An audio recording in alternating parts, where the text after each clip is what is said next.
Battle through the heavens के एक और न्यू वीडियो में आपका स्वागत है। पिछले एपिसोड में हमने देखा था शोयन के king Kong glass body skill को देखकर सभी लोग शॉक्ड रह गए थे। शोयन वहां पर एक 77 फुट का स्पिरिचुअल बॉडी क्रिएट करने में सक्सेसफुल होता है। शोयन के पास एक और टियान ग्लास की स्किल आ गई थी, तो फिर मास्टर यालो शोयन से कहते हैं अब तुम्हें जल्द से जल्द एंशिएंट वेस्टलैंड रीजन की ओर निकलना होगा। शोयन, क्विनलिन, लिटिल फेरी डॉक्टर और काइलिन के साथ निकलता है। रास्ते में पॉइजन फॉग में लिटिल फेरी डॉक्टर को पता चलता है कि ये सब पॉइजन वर्म्स हैं, सभी लोग इन्फेक्ट हो चुके थे। तो शोयन अपनी हेवनली फ्लेम की मदद से काइलिन और क्विनलिन को डिसइंफेक्ट करता है। अब आगे तो एपिसोड बिल्कुल उसी सीन से स्टार्ट होती है। शोयन की हेवनली फ्लेम की वजह से काइलिन और क्विनलिन के बॉडी के अंदर के जितने भी वो पॉइजन वर्म्स थे वो मारे जाते हैं, पर क्योंकि अभी भी ये जगह चारों ओर से उन पॉइजन वर्म से भरी हुई थी जो कि हवा के जरिए सभी के बॉडी में एंटर कर रही थी, तो शोयन वहां पर अपने हेवनली फ्लेम से ही एक बहुत ही स्ट्रॉन्ग फायर बैरियर बनाता है। क्योंकि वो पॉइजन वर्म्स शोयन के हेवनली फ्लेम से डरते थे, तो सभी वहां से दूर हट जाते हैं और बैरियर के जरिए वो लोग इन वर्म्स से सेफ हो जाते हैं।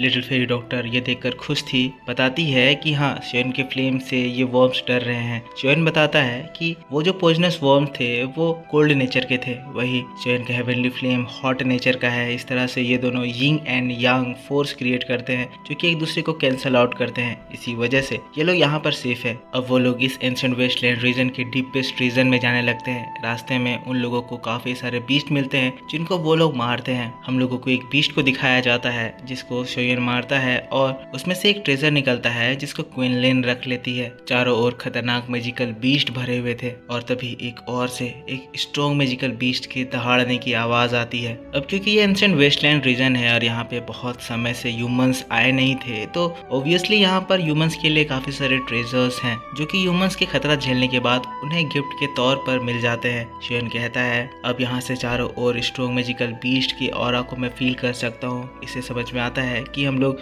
यहाँ से एंशिएंट वेस्टलैंड रीजन के डीपेस्ट रीजन पर पहुंच गए हैं। अब इस जगह से वो पॉइजन फॉग भी नहीं थी, तो शोयन अपना ये फ्लेम बैरियर को हटाता है। आगे का ये जो एरिया बहुत ही ज्यादा बड़ा था और किधर जाना है ये किसी को पता नहीं था। तो जैसा कि मास्टर यालाओ ने बताया था, शोयन अपना बोधिसत्व फ्रूट का सीड बाहर निकालता है क्योंकि ये सीड अपने ओरिजिन को ट्रेस कर सकती है। इस तरह से ये शोयन को डायरेक्शन बता सकती है। अब शोयन अपनी आंखों को बंद करके सीड के मोशन को समझने की कोशिश करता है, पर यहाँ इसे कोई भी एग्जैक्ट लोकेशन पता नहीं चलता है। शोयन कहता है क्योंकि शायद हम लोग बोधिसत्व ट्री के बहुत ही ज्यादा दूर हैं, इसी वजह से ये सीड अभी उसे ट्रेस नहीं कर सकता है। पर फिर भी इस सीड के जरिए हम लोगों को डायरेक्शन मिल गया है कि हमें किस ओर बढ़ना चाहिए। ये लोग उस डायरेक्शन में जाने ही वाले थे, लेकिन तभी बहुत सारे लड़कियों की चिल्लाने की आवाज आती है और वो ऊपर देखते हैं तो बहुत सारे धमाके होने लगते हैं। सभी लोग शॉक्ड कि आखिर ये हो क्या रहा है। शोयन कहता है तो चलो जाकर देखते हैं, और सीन शिफ्ट होता है और हम लोगों को उन लेडीज को दिखाया जाता है। पता चलता है ये तो यूनियन का ग्रुप है। ये सभी लोग फ्लावर सेक्ट के लोग हैं जिनके पीछे प्रोफाउंड स्काई सेक्ट के लोग पड़े हुए हैं। एज हमें पता है कि फ्लावर सेक्ट में पिछली बार प्रोफाउंड स्काई सेक्ट के लोग जाल बिछाकर उसे कब्जा करना चाहते थे, पर यूनियन की वजह से उनका प्लान फेल हो गया, तो इसीलिए ये यूनियन और फ्लावर सेक्ट को डिस्ट्रॉय करने के लिए इन्हें मारने आए हैं। यूनियन कहती है इन लोगों का ग्रुप हमारे ग्रुप से बहुत ज्यादा स्ट्रॉन्ग है, हमें कैसे भी हेल्प ढूंढना होगा। सभी लोग अलग अलग डायरेक्शन में फैल जाओ। प्रोफाउंड स्काई सेक्ट के लोग सच में बहुत ज्यादा ताकतवर थे। भले ही यूनियन इस वक्त दाओजोन के 8 स्टार लेवल पर पहुंच गई है, पर फिर भी profound sky sect flower sect से बहुत ज्यादा बड़ा है। इसी वजह से यहाँ पर बानसेंग और दाओजोन के पीक स्टार के एक्सपर्ट लोग भी हैं। अब क्योंकि यूनियन के ग्रुप में सारे ही लोग दाओजोंग या दाओजोन के फर्स्ट लेवल पर हैं, तो यूनियन कहती है कि तुम लोग जाओ, मैं इन्हें रोकने की कोशिश करती हूँ, अपनी जान बचाओ। यहाँ यूनियन उन लोगों के ऊपर अटैक करती है, तो ये जो पर्सन जो कि दाओजोन के पीक स्टार पर है, ये इसके अटैक को बड़े आराम से रोक देता है। फाइट बहुत ज्यादा तगड़ी होती है। फ्लावर सेट के लोग हारने लगते हैं, ये लोग भागने लगते हैं और प्रोफाउंड स्काई सेट के लोग इनका पीछा करने लगते हैं। अब यूनियन को ये समझ में आ गया है कि ये लोग इन लोगों को इतनी आसानी से यहाँ से जाने नहीं देंगे। वो कहने लगती है कि ये लोग हमें यहाँ पर मार के ही छोड़ेंगे। तो नालनियान रान जो कि घबराई हुई है कहती है टीचर तो अब हमें क्या करना चाहिए। लेकिन तभी उनके ऊपर एक और बहुत ही स्ट्रॉन्ग अटैक आता है। यूनियन नालनियान रान को बचाने के लिए बढ़ती है, स्लैश अटैक करती है, पर उसका अटैक ज्यादा काम का नहीं होता है। सभी लोग भागते हैं, पर ये प्रोफाउंड स्काई सेट के लोग उन लोगों को आगे से घेर लेते हैं। अब ये देखकर फ्लावर सेट की एक डिसाइपल आगे बढ़ते हुए इस ग्रुप के लीडर के ऊपर हमला करती है तो ये ग्रुप का लीडर जो कि दाओजून के पीक स्टार पर है बड़े आराम से उसके अटैक को काबू करता है, उस लड़की को बेहोश कर देता है और उसको पकड़ लेता है।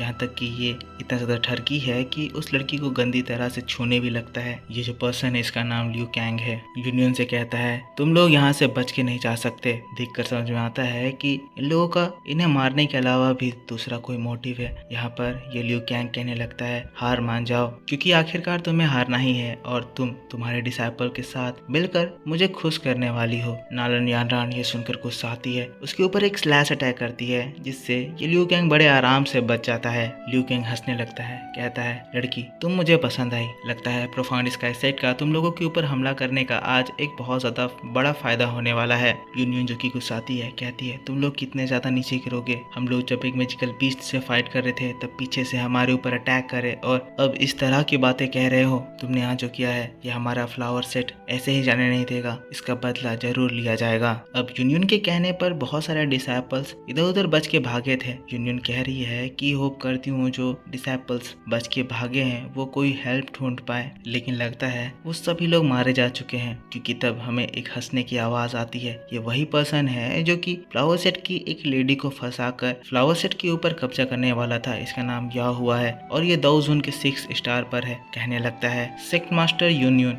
तुम इस टाइम का मजा क्यों नहीं उठा रही हो, हमारी बात मान जाओ, हमारे सामने सरेंडर कर दो, या तुम अभी भी ये उम्मीद करके बैठी हो कि तुम्हारे डिसाइपल्स जो कि भागे थे वो तुम्हारे लिए एक मदद लेकर आएंगे। यूनियन को समझ में आ जाता है, घबराते हुए कहती है तुमने उनके साथ क्या किया। पर यह आदमी बड़े बेशर्मी के साथ कहता है तुम्हें तो पता ही है हमारे प्रोफाउंड स्काई सेक्ट में कितने सारे लोग हैं, तो तुम इमेजिन कर सकती हो कि तुम्हारे उन ब्यूटीफुल डिसाइपल्स के साथ क्या हुआ होगा। ये शैतान की तरह हंसने लगता है, लेकिन फिर लियू कैंग कहता है बहुत ज्यादा बात हो गई, डिसाइपल्स मेरी बात सुनो, बस यूनियन को मेरे लिए छोड़ दो, बाकी के डिसाइपल्स सारी तुम्हारी हुई, सबको पकड़ लो। यहाँ पर मोस्टली 1000 लेवल के डिसाइपल्स थे, ये लोग सब ठरकित हैं। ये लोग इन्हें देखकर शैतान की तरह हंसने लगते हैं, इनके पास जाने लगते हैं। फ्लावर सेट का पूरा ग्रुप घबरा गया है। यूनियन नालन यानरान से कहती है नालन यानरान मेरी बात सुनो, मैंने थोड़ी देर के लिए रोकने की कोशिश करती हूँ, तुम सभी को लेकर यहाँ से भागो। नालन यानरान कहती है पर टीचर आपका क्या। तब यूनियन कहती है फ्लावर सेट के रेपुटेशन के लिए मुझे ये करना ही होगा, मुझे इन्हें रोकना ही होगा, तुम्हें बचाना ही होगा, तुम यहाँ से निकल जाओ। जिसके बाद सारे डिसाइपल्स को कमांड देती है डिसाइपल्स मेरी बात ध्यान से सुनो, मैं अभी इन लोगों के ऊपर अटैक करने वाली हूँ, तुम लोग इस मौके का फायदा उठाकर भागना, सभी लोग अपनी जान बचाओ, कवर पे रहना। लेकिन यूनियन की बात को सुनकर तो नालन यानरान कहती है मास्टर अगर बात हमारे फ्लावर सेक्ट की है तो मैं हमारे सेक्ट लीडर को छोड़कर नहीं जाने वाली हूँ, मैं यहाँ पर अपने मरते दम तक फाइट करूंगी। नालन यानरान की बात को सुनकर तो जैसे सभी डिसाइपल्स पे जोश आ जाता है और सभी लोग यही चिल्लाते हुए सभी 1000 लेवल के एल्डर्स के ऊपर हमला करते हैं। पर क्योंकि ये सभी लोग बहुत ज्यादा कमजोर थे, सब 1000 लेवल पर थे, तो कहाँ इन लोगों से ये फाइट करके जीत सकते थे। इसी वजह से सभी लोग ऊपर पिटने लगते हैं। ये लियू चैंग कहता है अफसोस तुम लोगों के ये सारे एफर्ट्स वेस्ट जाने वाले हैं, आखिरकार तुम सब हमारे स्लेव्स बनने वाले हो। यूनियन चिल्लाती है, कहती है अपनी बकवास बंद करो, कहते हुए अपनी एनर्जी एक्टिवेट करती है। उसके 1000 डेकोरेशन सामने आते हैं। यूनियन भी इतनी जल्दी 1000 के 8 स्टार पर इसीलिए पहुंची क्योंकि जो ग्रैंड मदर यूनियन के अंदर अपनी एनर्जी डाली थी उन सारी एनर्जी के ऊपर यूनियन कंट्रोल कर ली है और इसीलिए ये इस लियू चैंग को तो हरा ही सकती है। ये लियू चैंग के ऊपर एक स्ट्रॉन्ग अटैक करती है जिससे आसमान क्रैक होता है। लियू चैंग इसके अटैक को रोक लेता है, कहता है सेक्ट मास्टर यून इतना ज्यादा जिद क्यों, सच बताओ क्या तुम्हें मेरे साथ रहकर मजा नहीं आएगा। कहते हुए उसके ऊपर एक अटैक करता है। यूनियन भी एक पाम अटैक करती है, भयंकर धमाका होता है। अटैक इतना ज्यादा जोरदार था कि इससे निकलने वाली एनर्जी दूर दूर तक पहाड़ों को तोड़ देती है। यूनियन तक इस अटैक से पीछे हट जाती है, लेकिन तब देखती है कि उसके जो सारे डिसाइपल्स थे वो ऑलरेडी हार चुके थे। नालन यानरान को भी एक 1000 एक्सपर्ट जमीन पर पटक दिया था। अब यहाँ पर नालन यानरान को देखने की वजह से यूनियन डाइवर्ट होती है, जिससे ये लियू चैंग उसके ऊपर एक सरप्राइज अटैक कर देता है। कहता है अगर तुम इतना ही ज्यादा चिंता कर रही हो तो क्यों ना मैं तुम्हें उसी के पास भेज दूं। कहते हुए यूनियन पे एक स्पेशल क्लो अटैक करता है। यूनियन उसे रोकने की कोशिश करती है, पर क्योंकि ये अटैक इतना ज्यादा फास्ट हुआ था कि यूनियन रोक नहीं पाती है, संभल नहीं पाती है और सीधा नालन यानरान के बगल पे जाकर गिर जाती है। अब इस अटैक अटैक की वजह से नलनियांड्रान कमजोर। वो आदमी फिर से इसके पास आता है। नलनियांड्रान रुकने की कोशिश करती है पर क्योंकि ये इंजर्ड हो गई थी इससे हार जाती है। सभी लोग इस गंदे प्रोफाउंड स्काई सेट के कब्जे में आ गए थे।